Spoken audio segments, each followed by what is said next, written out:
The library has touched the lives of thousands of Pasadenans, infants and toddlers discovering the joy of words, children learning to read, seniors designing their own websites, and all ages in between, with formats and services geared to their unique needs.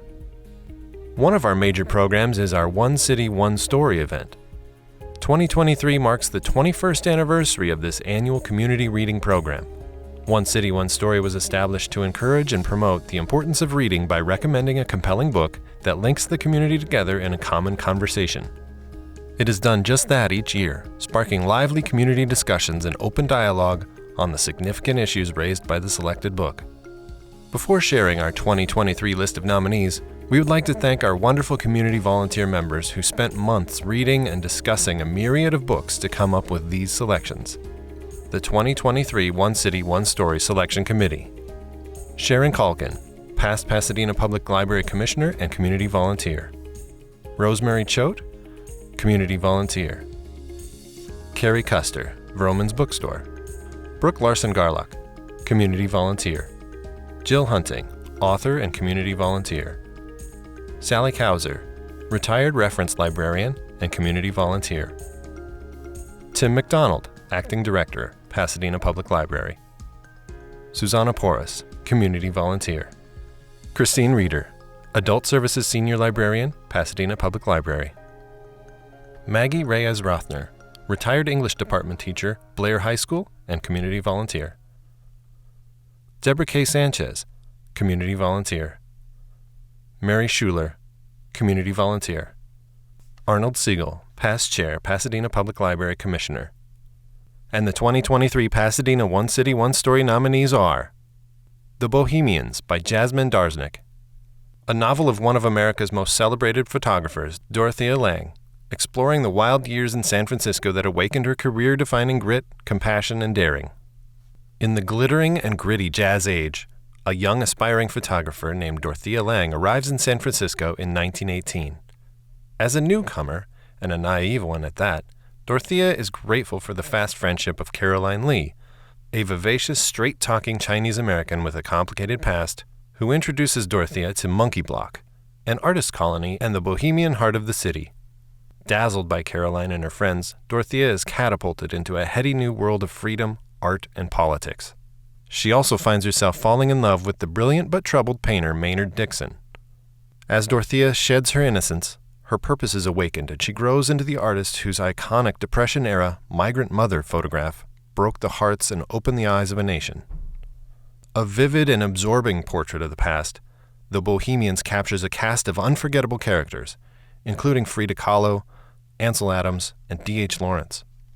But moreover, it shows how the gift of friendship and the possibility of self-invention persist against the ferocious pull of history. Lost and Found in Paris by Leanne Dolan. The ultimate escapist adventure in Paris, told with wit, style, and a touch of intrigue in the mysterious world of art. Lost and Found in Paris is a fast-paced, colorful story that takes us on a wild ride with art historian Joan Blakely, the daughter of two 20th century icons, who is finding her footing after a jaw-dropping betrayal by her husband. What begins as a trip to Paris to find herself quickly turns into a high-stakes chase through the French art world, led by a shadowy figure whose poems Joan must race to decode. To her surprise, the clues begin to become much more personal, leading her to realize there's more to her past, and perhaps her future, than she ever realized. With hints of the Goldfinch and Malibu Rising, and filled with details that bring Paris alive, Lost and Found in Paris, which also features more than one pitch-perfect love story, sparkles like the City of Light itself, and will have you flipping the pages quickly as you're drawn deeply into author Leanne Dolan's well-drawn and mysterious world of art, intrigue, and redemption. The Measure by Nikki Erlich. Enchanting and deeply uplifting, a sweeping, ambitious, and invigorating story about family, friendship, hope, and destiny that encourages us to live life to the fullest. 8 ordinary people, 1 extraordinary choice. It seems like any other day. You wake up, pour a cup of coffee, and head out. But today, when you open the front door, waiting for you is a small wooden box. The box holds your fate inside, the answer to the exact number of years you will live. From suburban doorsteps to desert tents, every person on every continent receives the same box. In an instant, the world is thrust into a collective frenzy. Where did these boxes come from? What do they mean? Is there truth to what they promise? As society comes together and pulls apart, everyone faces the same shocking choice. Do they wish to know how long they will live? If so, what will they do with that knowledge? The measure charts the dawn of this new world through an unforgettable cast of characters, whose decisions and fates interweave with one another, best friends whose dreams are forever entwined, pen pals finding refuge in the unknown, a couple who thought they didn't have to rush, a doctor who cannot save himself, and a politician whose box becomes the powder keg that ultimately changes everything. L.A. Weather by Maria Amparo Escandon. Storm clouds are on the horizon in L.A. Weather, a fun, fast-paced novel of a Mexican-American family. L.A. is parched, dry as a bone, and all Oscar, the weather-obsessed patriarch of the Alvarado family, desperately wants is a little rain. He is harboring a costly secret that distracts him from everything else. His wife, Kayla, desperate for a life with a little more intimacy and a little less Weather Channel, feels she has no choice but to end their marriage. Their 3 daughters, Claudia, a television chef with a hard-hearted attitude, Olivia, a successful architect who suffers from gentrification guilt, and Patricia, a social media wizard who has an uncanny knack for connecting with audiences, but not with her lovers, are blindsided and left questioning everything they know. Each will have to take a critical look at her own relationships and make some tough decisions along the way. With quick wit and humor, Maria Amparo Escandon follows the Alvarado family as they wrestle with impending evacuations, secrets, deception, and betrayal, and their toughest decision yet, whether to stick together or burn it all down. Love and Saffron, a novel of friendship, food, and love by Kim Fay. An elixir for our times as it speaks to the power of food to communicate friendship and create a curiosity about worlds unlike our own. When 27-year-old Joan Bergstrom sends a fan letter, as well as a gift of saffron, to 59-year-old Imogen Fortier, a life-changing friendship begins. Joan lives in Los Angeles and is starting out as a writer for the newspaper food pages. Imogen lives on Camano Island outside Seattle, writing a monthly column for a Pacific Northwest magazine. And while she can hunt elk and dig for clams, she has never tasted fresh garlic, exotic fare in the Northwest of the 60s.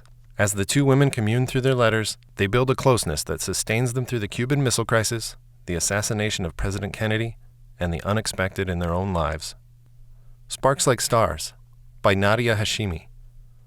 An Afghan-American woman returns to Kabul to learn the truth about her family and the tragedy that destroyed their lives in this brilliant and compelling novel. Kabul, 1978. The daughter of a prominent family, Sitara Zamani, lives a privileged life in Afghanistan's thriving cosmopolitan capital. The 1970s are a time of remarkable promise under the leadership of people like Sardar Dawood, Afghan's progressive president, and Sitara's beloved father, his right-hand man. But the 10-year-old Sitara's world is shattered when communists stage a coup, assassinating the president and Sitara's entire family. Only she survives. Smuggled out of the palace by a guard named Shahir, Sitara finds her way to the home of a female American diplomat who adopts her and raises her in America. In her new country, Sitara takes on a new name, Ariana Shepard, and throws herself into her studies, eventually becoming a renowned surgeon. A survivor, Ariana has refused to look back, choosing instead to bury the trauma and devastating loss she endured. New York, 2008. 30 years after that fateful night in Kabul, Ariana's world is rocked again when an elderly patient appears in her examination room, a man she never expected to see again. It is Shahir, the soldier who saved her yet may have murdered her entire family. Seeing him awakens Ariana's fury and desire for answers, and, perhaps, revenge. Realizing that she cannot go on without finding the truth, Ariana embarks on a quest that takes her back to Kabul, a battleground between the corrupt government and the fundamentalist Taliban, and through shadowy memories of the world she loved and lost. Search by Michelle Hunovan. A sharp and funny novel of a congregational search committee told as a memoir with recipes. Dana Potowski is a restaurant critic and food writer, and a longtime member of a progressive Unitarian Universalist congregation in Southern California. Just as she is finishing the book tour for her latest bestseller, Dana is asked to join the church search committee for a new minister. Under pressure to find her next book idea, she agrees and resolves to secretly pen a memoir with recipes about the experience. That memoir, Search, follows the travails of the committee and their candidates and becomes its own media sensation. This wry and wise tale will speak to anyone who has ever gone searching, and James Beard Award-winning author Michelle Hunovan's food writing and recipes add flavor to the delightful journey. The Daughters of Yalta, The Churchills, Roosevelts, and Harrimans, a story of love and war by Katherine Grace Katz. The untold story of three intelligent and glamorous young women who accompanied their famous fathers to the Yalta Conference in February 1945, and of the conference's fateful reverberations in the waning days of World War II. Tensions during the Yalta Conference in February 1945 threatened to tear apart the wartime alliance among Franklin Roosevelt, Winston Churchill, and Joseph Stalin, just as victory was close at hand. Katherine Grace Katz uncovers the dramatic story of the three young women who were chosen by their fathers to travel with them to Yalta, each bound by fierce family loyalty, political savvy, and intertwined romances that powerfully colored these crucial days. Kathleen Harriman was a champion skier, war correspondent, and daughter of U.S. Ambassador to the Soviet Union, Averell Harriman. Sarah Churchill, an actress turned RAF officer, was devoted to her brilliant father, who depended on her astute political mind. Roosevelt's only daughter, Anna, chosen instead of her mother Eleanor to accompany the president to Yalta, arrived there as a keeper of her father's most damaging secrets. Situated in the political maelstrom that marked the transition to a post-war world, The Daughters of Yalta is a remarkable story of fathers and daughters whose relationships were tested and strengthened by the history they witnessed and the future they crafted together. Wish You Were Here by Jodi Picoult. A story of resilience and the triumph of the human spirit. Diana O'Toole is perfectly on track. She will be married by 30, done having kids by 35, and move out to the New York City suburbs, all while climbing the professional ladder in the cutthroat art auction world. She is an associate specialist at Sotheby's now, but her boss has hinted at a promotion if she can close a deal with a high-profile client. She's not engaged just yet, but she knows her boyfriend Finn, a surgical resident, is about to propose on their romantic getaway to the Galapagos, days before her 30th birthday, right on time. But then a virus that felt worlds away has appeared in the city, and on the eve of their departure, Finn breaks the news. It is all hands on deck at the hospital. He has to stay behind. You should still go, he assures her, since it would be a shame for all of their non-refundable trip to go to waste. And so, reluctantly, she goes. Almost immediately, Diana's dream vacation goes awry. Her luggage is lost, the Wi-Fi is nearly non-existent, and the hotel they had booked is shut down due to the pandemic. In fact, the whole island is now under quarantine, and she is stranded until the borders reopen. The Lincoln Highway by Amor Towles. A stylish and propulsive novel set in 1950s America, spanning just 10 days and told from multiple points of view. In June 1954, 18-year-old Emmett Watson is driven home to Nebraska by the warden of the juvenile work farm where he has just served 15 months for involuntary manslaughter. His mother long gone, his father recently deceased, and the family farm foreclosed upon by the bank. Emmett's intention is to pick up his 8-year-old brother Billy and head to California where they can start their lives anew. But when the warden drives away, Emmett discovers that two friends from the work farm have hidden themselves in the trunk of the warden's car. Together they have hatched an altogether different plan for Emmett's future, one that will take them all on a fateful journey in the opposite direction, to the city of New York. The Nickel Boys by Colson Whitehead. Colson Whitehead brilliantly dramatizes another strand of American history through the story of two boys unjustly sentenced to a hellish reform school in Jim Crow-era Florida. Based on the real story of a reform school that operated for 111 years and warped the lives of thousands of children. When Elwood Curtis, a black boy growing up in 1960s Tallahassee, is unfairly sentenced to a juvenile reformatory called the Nickel Academy, he finds himself trapped in a grotesque chamber of horrors. Elwood's only salvation is his friendship with fellow so-called delinquent Turner, which deepens despite Turner's conviction that Elwood is hopelessly naive and the world is crooked, and that the only way to survive is to scheme and avoid trouble. As life at the academy becomes ever more perilous, the tension between Elwood's ideals and Turner's skepticism leads to a decision whose repercussions will echo down the decades. And the 2023 One City, One Story selection is Sparks Like Stars by Nadia Hashimi. Bold, illuminating, heartbreaking, yet hopeful, Sparks Like Stars is a story of home, of America and Afghanistan, tragedy and survival, reinvention and remembrance. A pediatrician turned novelist, Hashimi draws on her Afghan culture to craft internationally best-selling books for adults as well as young readers. Her novels span generations and continents, taking on themes like forced migration, conflict, poverty, misogyny, colonialism, and addiction. The novel is available in print, large type, ebook, e-audio, and CD audiobook format to check out at Pasadena Public Library and for purchase at our local bookstores. More details will be announced soon about Nadia Hashimi's upcoming March visit. Hi everyone, I'm Nadia Hashimi, the author of Sparks Like Stars, and I am just over the moon that Pasadena has chosen this story for its 2023 One City, One Story. This is a tale that opens in 1978, Afghanistan, specifically in Kabul, and we meet this city through the eyes of Sitara, a young girl who's living a very privileged life. And her Kabul is a Kabul that it welcomes both hippies and foreign diplomats, including Americans who are putting on the musical Oklahoma. It is a city that is alive with fashion and culture and music and allows this little girl to dream very big for her future. But it's also a city that did not see coming the military coup that would transpire in April of that year, and one that was really a culmination of Cold War tensions in the country. So this story has taken on a different meaning to me because it came out in the same year that Afghanistan fell once again into the hands of a brutal regime and kind of turned the country on its head. I wrote this story for two reasons. One was because I really wanted to explore the backstory of Afghanistan, what happened, what turned this country into decades of conflict. And I also wanted to take readers into the Afghanistan that was peaceful and nurturing and warm, which is the Afghanistan that I've inherited through my parents, the country, the homeland that they grew up in. It's also the homeland that they've lost. And this really is a story about loss, about grief. It's also a story about resurrection, healing, and redemption. So I can't wait for you all to meet this character, to see this part of history, and to be in conversation with you. This year, we will again feature a second One City, One Story program this summer.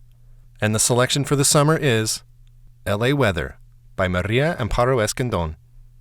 This fun, fast-paced novel was written by a Mexican-born U.S. resident, best-selling bilingual novelist, short story writer, screenwriter, and film producer. Her award-winning book is known for addressing bicultural themes that deal with the immigration experience of Mexicans crossing over to the United States. Her stories concentrate on family relationships, loss, forgiveness, faith, and self-discovery. This novel is available in print, both in English and in Spanish, large type, ebook, e-audio, and CD audiobook formats to check out at Pasadena Public Library and for purchase at our local bookstores. Hello, Pasadena friends. I am more than thrilled and honored to be selected as the author for the One City, One Story Summer 2023 Community Reading Celebration with my novel LA Weather, now in paperback. It is such a privilege for me to be able to share my stories with you all through this amazing program. The work of the organizers and the Pasadena Public Library is so admirable, providing a platform for a diversity of voices, telling their stories, changing narratives, expressing different points of view, and for creating a way to promote an appreciation for reading. I can't thank you enough for this amazing opportunity. I'll tell you a little bit about LA Weather. It is a year in the life of a Mexican-American family in Los Angeles, the Alvarados, who go through one of those way too eventful years filled with drama, heartache, humor, secrets, and crisis after crisis, holding on to one another for survival. Together, the Alvarado family exemplifies many different kinds of family structures, including the traditional nuclear family, multi-generational living, single parenting, long-distance marriages, surrogacy, and more. In a way, I wanted to complicate our views of Latinos. A Mexican Jewish mother, a Mexican-American father whose family lived in California since it belonged to Mexico, 3 successful entrepreneurial Latina daughters sorting out their personal lives, So there's a bit of everything, and I can't wait to discuss this novel with you at the One City, One Story events, celebrating books and community reading. We'll see you soon. Thank you. Once again, we would like to thank you for joining us for our One City, One Story reveal. We look forward to your joining us in person in March with Nadia Hashimi, then in the summer with Maria Amparo Escandon.